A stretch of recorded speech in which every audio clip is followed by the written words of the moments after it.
From things in the air to new things for our bodies, join me as we explore 2050. What would be the future technology?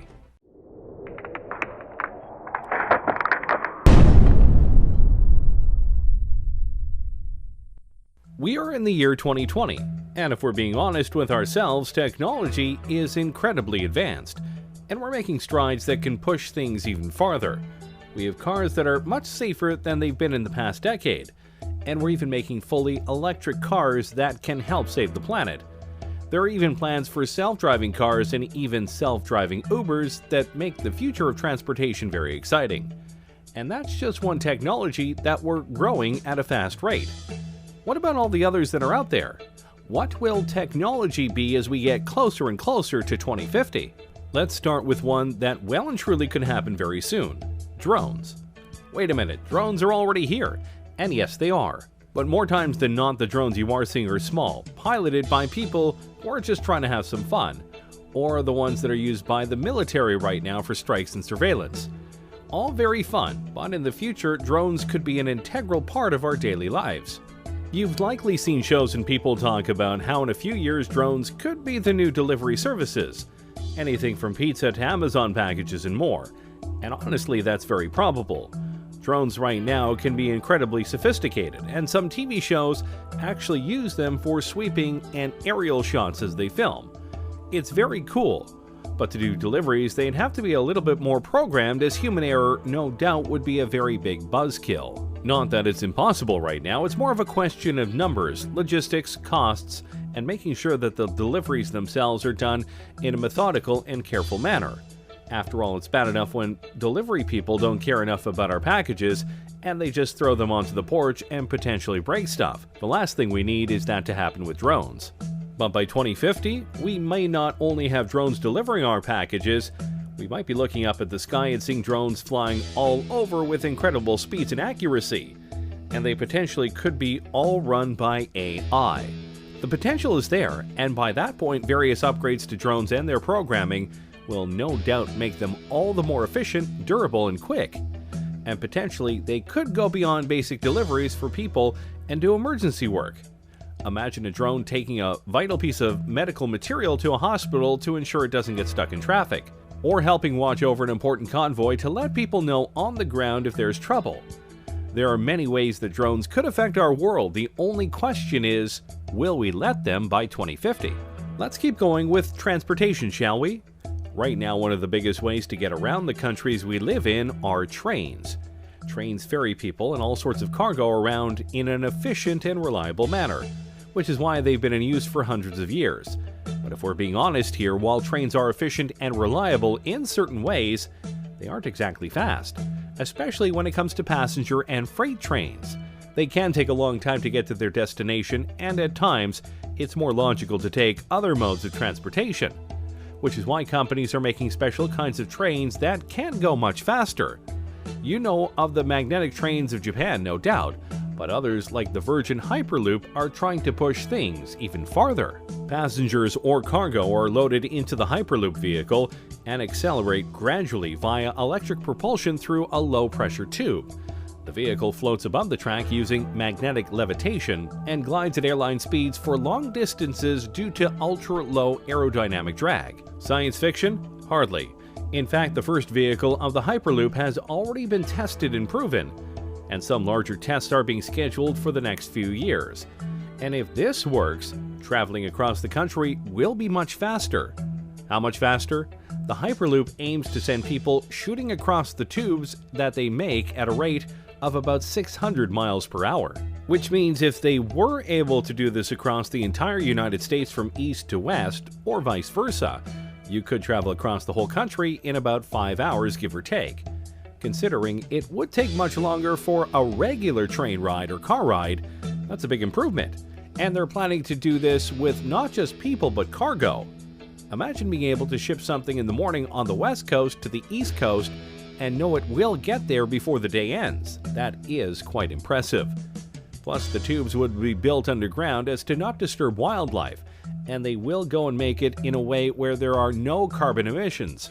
So they're fast, they're reliable, and they won't harm the planet Seems like a win all around. Of course, you do have to wonder what it would be like to be on a 600-mile-per-hour train thing, but hey, we'll just find out soon.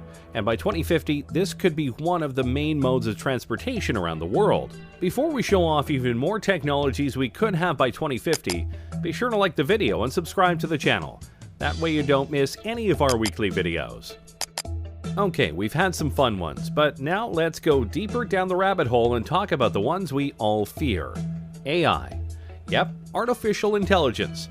And no matter what way you look at it, people are seriously trying to make it happen, and make it happen soon.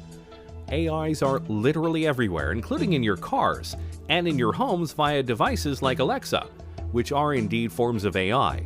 And there are things like Watson that is so smart that it could beat two Jeopardy legends.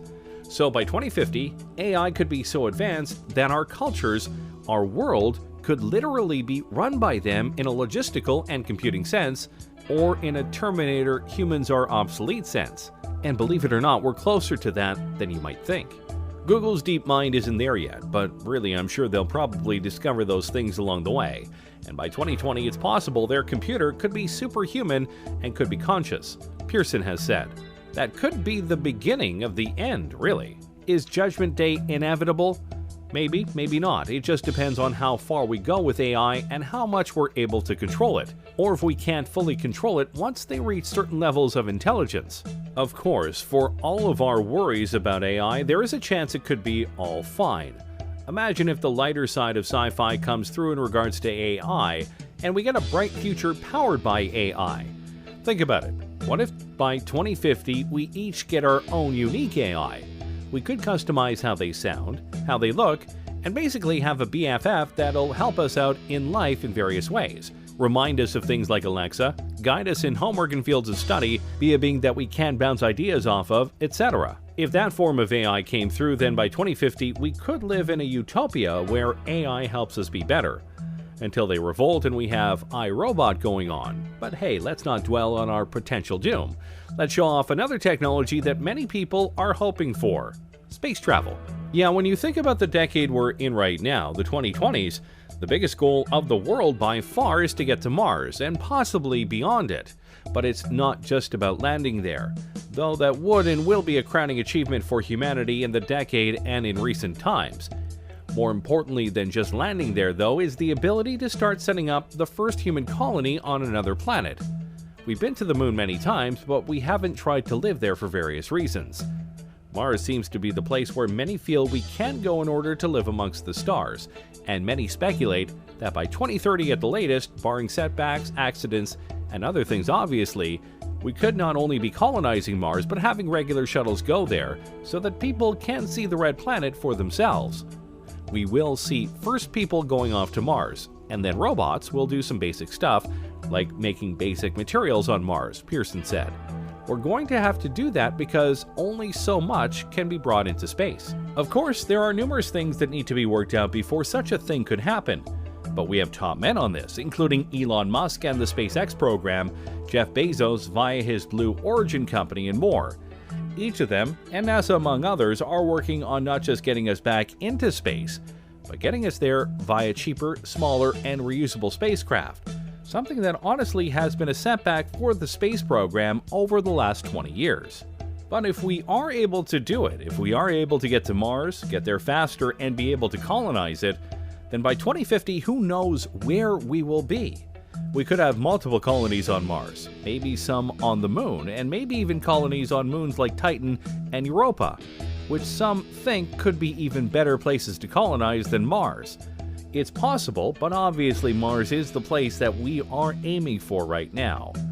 With each step into space, humanity grows larger in the universe, and who knows just how many of us will be out there by 2050. Alright, now let's dive into something really sci-fi: prosthetics. Yeah, I know that right now prosthetics are very limited, and at times a bit pointless. But if we were able to fully utilize computer technology to its fullest, and make prosthetics that are fully compatible with the human brain and body, then the sky is the limit. We could enter an age where cyborgs are not just welcome, they're commonplace. And yeah, it may seem like we're far away from that, but we are getting closer to that point. James Young, a 25-year-old biological scientist, has a prosthetic arm, with a personal drone and built-in flashlight. And a French artist is using a prosthetic that doubles as a tattoo gun. That's pretty cool. Imagine if a police officer loses an arm in the line of duty. Usually that would mean the end of his career. But with an advanced prosthetic, he could literally be better than ever if it were advanced enough. The biggest problem with these fake limbs is that most of them are plastic, meant to convey that the arm or leg is still there and thus still usable. The bridge to cybernetic implants lies in the brain, being able to use the computer tech to sync with the brain and give accurate commands. We haven't fully bridged that gap yet, but when we do, dang, life is going to get a lot more interesting. And don't forget, these prosthetics could be used in many ways other than helping people with lost limbs. They could be put onto other objects, or potentially even be worn as exoskeletons when needed. Think of it like Jax from Mortal Kombat. Some people could even ask for implants to be put into their arms or legs to give them an extra boost, like TJ Combo from Killer Instinct. 1. I like video games, and they have plenty of cybernetic people. The point is, by 2050, if these things are made, a lot of people won't feel broken or weak anymore because they've lost limbs or the abilities of their arms or legs. They'll be whole again, and be able to do things just like they were before, if not better. And that's a future we should definitely be trying to live for. Now let's go to something a bit more unique. Look at yourself right now. Specifically, look at the clothes you are wearing right now. What are they made of? What do they feel like? What do they look like? Of all of these answers, I bet none of them are, they look like they could give me superpowers, because they can't. Not yet, anyway. Think about it like this. What if the clothes you are wearing right now felt the same, looked the same, but could do more? With the growth of nanotechnology, your clothes could potentially be embodied with various materials or technologies that help you improve your strength, durability, and more. For example, what if you had a shirt on that was light as a feather, but could absorb impacts and leave you with no injuries? That would be pretty impressive and important, especially in this age of gun violence we live in. Or what if the uniforms of firefighters made them completely heat-resistant and burn-proof, further ensuring that they are able to do their jobs without much risk to their lives? The technologies that we can put into clothes is out there, and some people are working on it right now, both in terms of multiple functions, but also cosmetic appeal. Imagine if by 2050 we have the ability to craft whatever kinds of clothes we want, and even select what kind of abilities they have. Imagine you wear a special kind of top that has a special pattern on it, and when you press a button or say a keyword, that pattern unfolds and suddenly you have wings on your outfit. Wouldn't that be cool? If done right, this could be the newest wave of fashion and style in the future. See, the future is hip. I'm sure that last one left you drooling, so let's temper your expectations and talk about school. Yes, it sucks, and learning can be a chore, but in the future it may be a lot more interactive. Over the last decade or so, computers in schools have been a must-have for various courses. But if the advent of virtual reality simulations come through as many expect them to, it could lead to all sorts of innovations in the classrooms that could help kids with what's going on. You could take students to an environment in the past and show them what was happening, like watching a battle taking place, Pearson said. You can explain that sort of thing more easily if they can see it happening than if you are looking at a textbook. Oh yeah, history and geography classes would be much more fun, that's for sure. Or imagine an audiobook, but instead of just an audio, you could see the characters coming to life before your eyes, and you watch them interact with others. Heck, school plays could have projected environments to make things seem more real. And of course, you could have virtual tutors to help you with problems that the teachers aren't able to help with. Education is definitely something that can benefit from advanced technologies, and by 2050, our school systems could be so revolutionized that you have to try really hard to fail class. Though I'm sure some of you would still try. Finally, let's talk about something that I'm sure you'll be horrified to hear. In the future, you likely won't need a phone. I know you're stunned, but think about it. Right now, smartphones are becoming more and more advanced every single year. New features, new programs, etc. But by 2050, your phone won't likely need to exist because you'll have access to it and more via something else. What exactly? That depends on the technology. But for this example, let's imagine a wrist gauntlet. Instead of typing up a number, you simply have to say "call mom," but obviously the Gauntlet could do much more than that. It'll likely have a holographic screen that you can use to look up information on a much bigger keyboard. And depending on what sci-fi future you believe will have, it'll have things that can scan objects, detect dangers, warn you about upcoming problems, and may even have an AI companion. So yeah, your phones are important right now, but in the future, more than likely not. Thanks for watching, everyone. What do you think of this look at the future and what it might entail? Can you guess which of these things we'll actually have in 2050? What thing do you personally want to have now and not later? Let me know in the comments below. Be sure to subscribe, and I'll see you next time on the channel.